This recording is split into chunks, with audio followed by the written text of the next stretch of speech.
I lead from my values, and my values tell me that people should have access to safe and affordable housing. Okay, and there's a spectrum all the way from publicly provided housing to market rate housing. And we need to make sure that there are policies in place to encourage production along the whole spectrum. Welcome to another episode of Chief Influencer. I'm your host, Anthony Shop, co-founder of Social Driver. Washington is the center of influence in the U.S. and arguably the world. Chief Influencer spotlights leaders who have figured out how to break through in today's fragmented and noisy environment. Social Driver teamed up with the George Washington University College of Professional Studies and Communications Board to recognize these leaders as Chief Influencers and highlight how they inspire and influence others. Welcome back to Chief Influencer. We are incredibly excited about today's episode because we're doing something a little different. We've teamed up with the fantastic CitiesSpeak podcast from the National League of Cities to bring you a really insightful conversation with none other than Washington, D.C.'s Mayor, Muriel Bowser. Now, this isn't just about one city. It's a look into the heart of urban leadership and the pressing issues shaping communities across the nation. Some of the themes that Mayor Bowser discusses include the personal drive and motivation behind impactful mayoral leadership and what it truly means to lead your hometown. We'll hear about the critical challenge of housing affordability and supply, which is a topic that resonates from bustling metropolises down to smaller towns, and how innovative approaches like DC's ambitious housing goals and public-private partnerships are making a difference. We'll also touch upon the vital nature of federal-local partnerships in tackling these big challenges and get a unique glimpse into the multifaceted identity and governance of a city like Washington, D.C., a place that's not just the nation's capital, but a thriving home to hundreds of thousands of people. Thanks to CitiesSpeak, we can bring you this rich dialogue, and I hope you enjoy it. Let's dive in.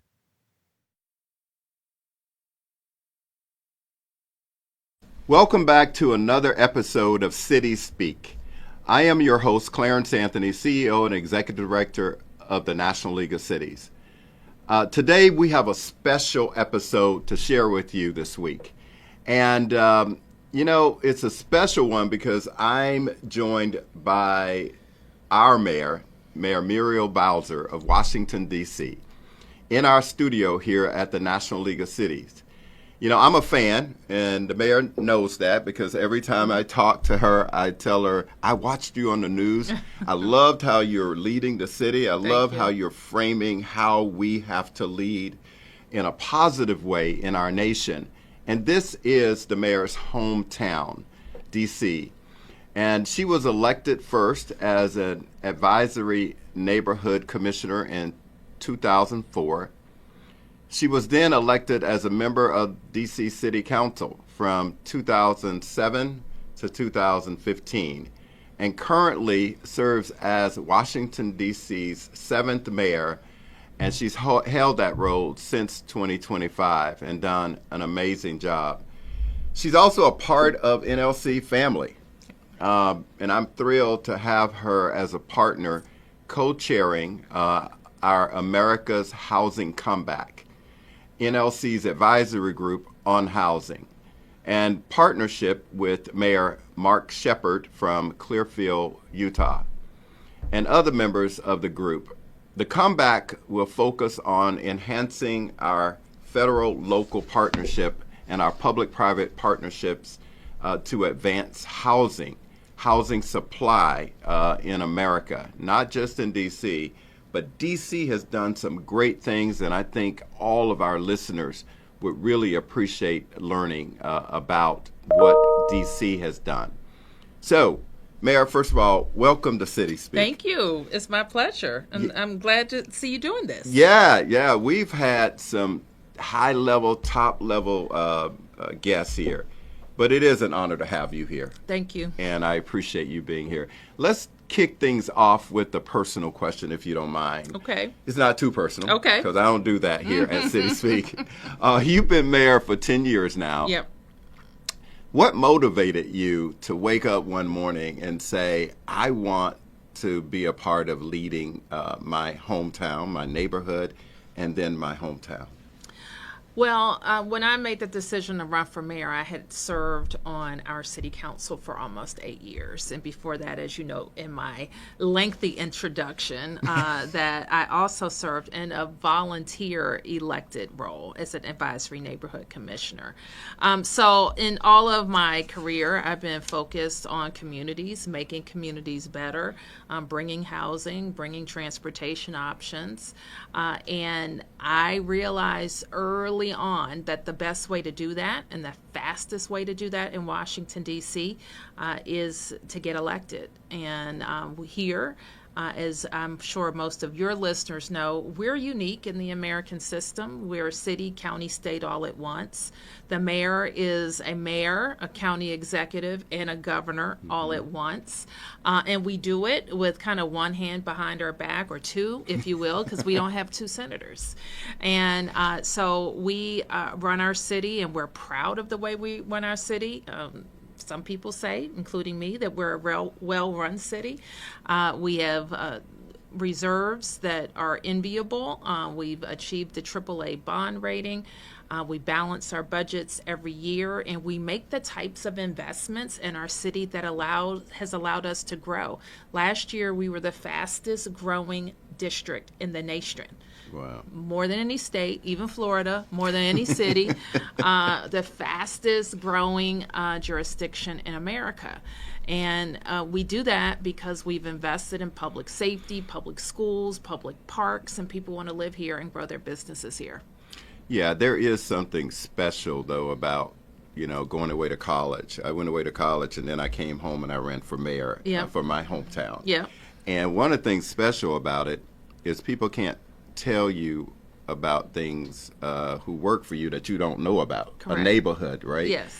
Especially when you were once a tour guide True. for the district. So I definitely appreciate that, the fact that you understand the residents, you understand the communities, because you are a product of that. So I know you're very proud of that. Well, I tell people all the time, there really is no better job than being mayor of your hometown. I agree. And I tell people, they ask me, like, what do you want to do? And will you go into the administration? No. Like, there's no better job in Washington than being, if you love politics and you love policy like I do, you can't have a better job. Oh, man. I do. I love both. Right. And I was blessed to get this job because I can play politics Yes. without having the responsibility of the election process. Mm-hmm. But one of the things that you have been doing is focusing on the issue of housing. Yes. And the desire for everybody in D.C. to be able to get one. And you said, you know what I'm going to do? I'm going to set a goal. Yes. I'm going to set a goal of 36,000 units in Washington, D.C. And that goal was very important to you. And I want you to talk about that and how maybe a federal partnership played a role in achieving that goal that you set. So when I became mayor, Clarence, 10 years ago, think back 2015, we had a raging economy, growing fast. And what that created was a lot of opportunities, but it also created a lot of pressures. So what we saw was the cost of housing going through the roof, and we realized that the threat to our future growth was affordability. And for us to be able to compete for jobs with regions all across our country, we had to be an affordable place to live, or companies won't locate here. People won't raise their families here. They'll come here for college or shortly thereafter, and then they'll move to some place where they find more affordable. So keeping housing costs low was important at the time, and it's going to be important for us moving into the future so that people have affordable places to live. And we believe that the government had a role to play in shaping the policy environment that would allow that to happen. Because the government can send a signal to the private sector. You can work here. Mm-hmm. You can make money here. You can rely on reasonable regulation here. And you can deliver a quality product here.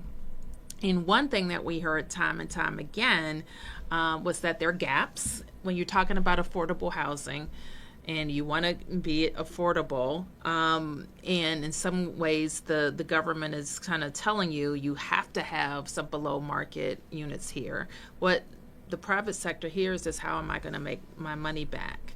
And if I have a reliable partner in the government to do that, to fund that gap, then DC becomes a very attractive place to do business, especially if nobody else is doing it. Right. And what we found looking back now these 10 years is that we've invested the most per capita in funding that gap than any place in America. And so that's why we've been able to attract private capital, great developers, for-profit and nonprofit developers, and really deliver those units. So the goal was important, is because I have to be able to convince my policymakers, the city council in the district, that we can do this, that there are actually projects that are out there, there are people who want to do them, and they're looking for a reliable partner.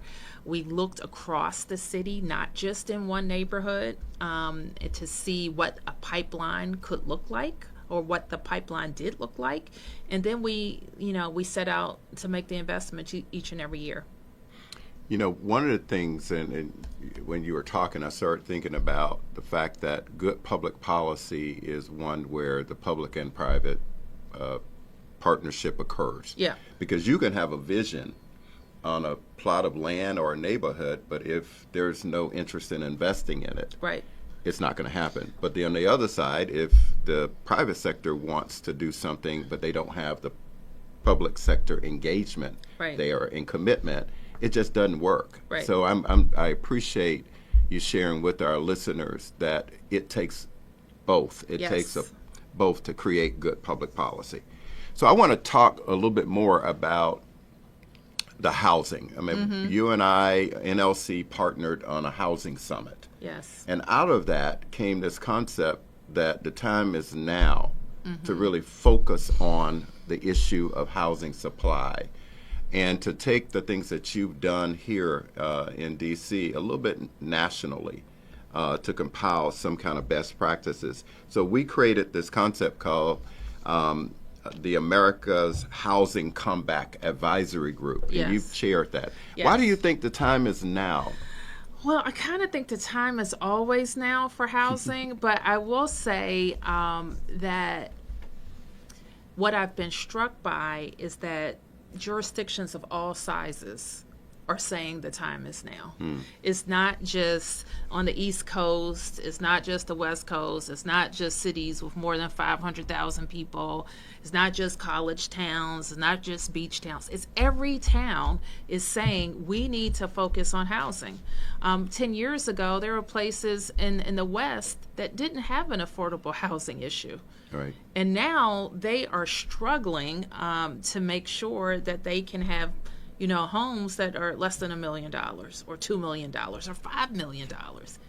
So we weren't having that when we convened the forum some years ago with Mayor Freeman Wilson. Yeah.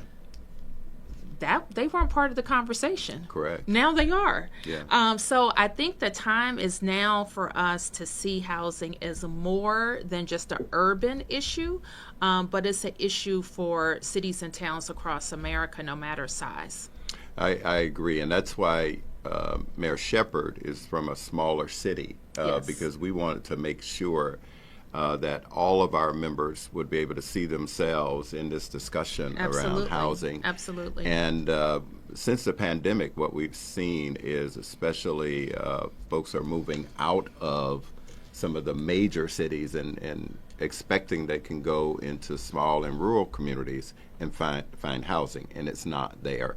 So I know that the housing comeback is timely and it's needed, and the outcomes and the toolkits that we're going to provide to all members in America from what you're leading is going to be really important to us. Right. And I just think kind of our message, our value. I lead from my values, and my values tell me that people should have access to safe and affordable housing.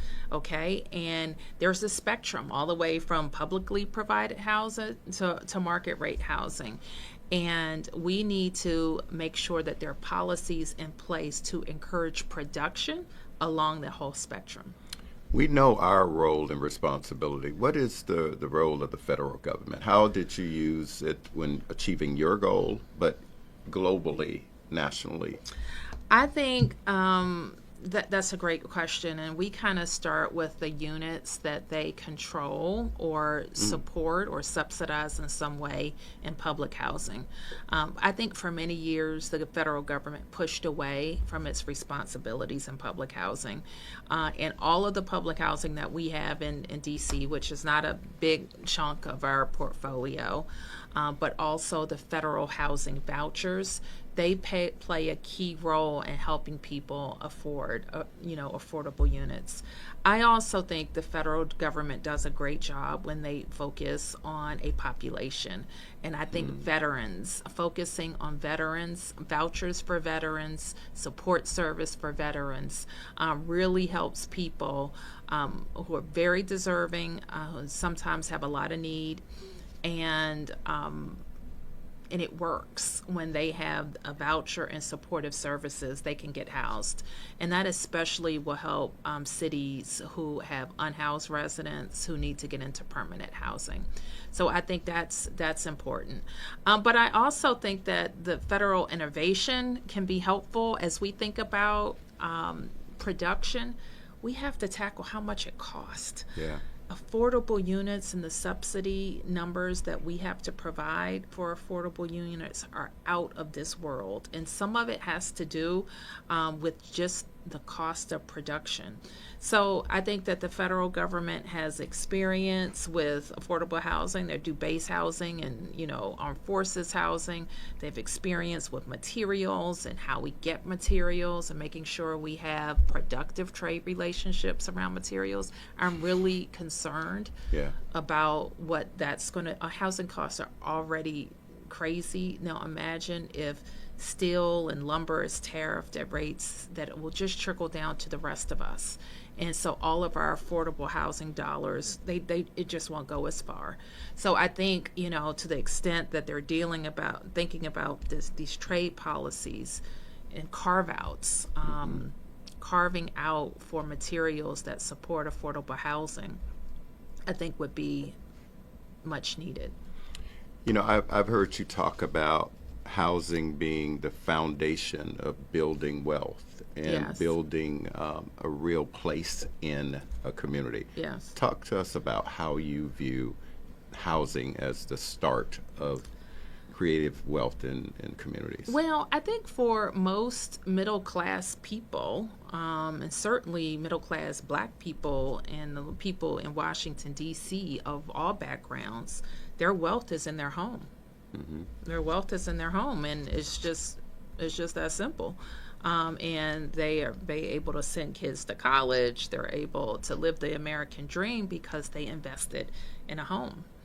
And we have been privileged in our city to see values just increasingly go up, and so that's how people build their American dream. That's how I built mine, and I'm a firm believer in it. We in the city partner with potential homeowners with programs that help with down payments and help with credit repair, and we have a program especially for our government employees to help them get down payments. I'm so happy when one of my staff comes over to me and said, "I used EHAB, Mayor. I bought my house, Mayor." And it's one of the things that just makes me the happiest.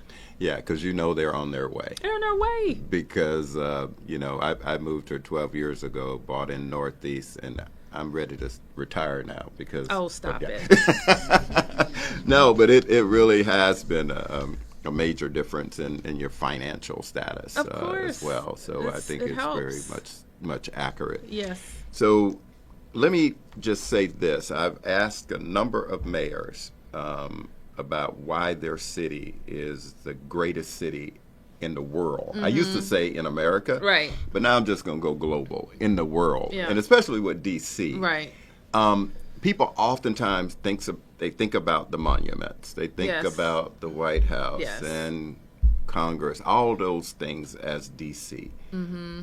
What would you really want to say that they don't know about the neighborhoods that we live in D.C. that would bring them here and you're proud of? Well, I'm just on my way here. I noticed a neighbor, a resident. I'm driving down the street. She had her cell phone up like 2 inches from a tree that was in full bloom with the cherry blossoms, and she's just taking a picture of the cherry blossom. So, like, I think it's so much that I want people to know across America about our city. Number one, we take care of ourselves. And that sometimes is a misconception about us being part of the federal government or wards of the state. No, we raise and spend our money just like every state. The laws of the federal government apply to us just like the 50 states. So we serve in wars, we serve our country, we pay our taxes more than most, I might add. We give more than we get. So that's what I want your listeners to know, that DC is, while unique, we have all the responsibilities of citizenship and statehood without being a state or having 2 senators. The other thing is, I want them to know that people live here. 700,000 people live here, not just the federal government, not just visiting dignitaries, but 700,000 people live here. That makes us larger than 2 states and a major American city. I'd also say we are the best city in the world, which I tell people. And just think, we're kind of we're easily located in the center of the East Coast, a train ride away from New York City, close to the beaches, 2 great airports, and wonderful amenities. And we're kind of a big small town. Like, people know each other. You recognize people in the grocery store while you're in one of the most important cities in the world. So we're proud of our town, and we're proud that we're growing. We know this, and you know this. People vote with their feet. Yeah. When they're moving here, they're sending their kids to our schools. They're visiting here. We broke our tourism record last year. Over 26 million people visited. So people vote with their feet, and they know what happens when they come here. One of the things I'm very proud of is when I meet with a lot of the ambassadors. 180 countries are represented here with their embassies, and they always tell me how pretty and green and clean the city is. And that just, I think it surprises people. The one thing about our lower buildings, you go to other cities, they're skyscrapers, is our skyline is magnificent. Oh, it is. And the sunshine and trees and greenery that we have because of it is amazing. So maybe that's it. And you can tell by listening to you talk about your hometown and your city that there's a love letter that you just said in your comments about your community. And I can tell you the way I describe it is there's D.C. and then there's Washington. Yes. And when you get outside of downtown and you go into the neighborhoods, as I toured to find a place to stay, when I moved here, I was just pleased that it was so neighborly and people were so kind. When I travel, my neighbors say, "Hey, we know you've been traveling, but we got you." I feel so safe and comforting and at home. And so I appreciate that. Thank you. What you've done. But I also want to thank you for being on CitiesSpeak. My pleasure. We subscribers, listeners, we have had a great conversation with the nation's city capital mayor, Mayor Muriel Bowser. And I hope that you will listen, learn, and share any feedback with us. Mayor, thank you so much. Thank you, and Clarence. I appreciate the conversation. My pleasure. Thank you. Chief Influencer is a production of Social Driver. We help clients transform complexity into clarity with people-centered strategies.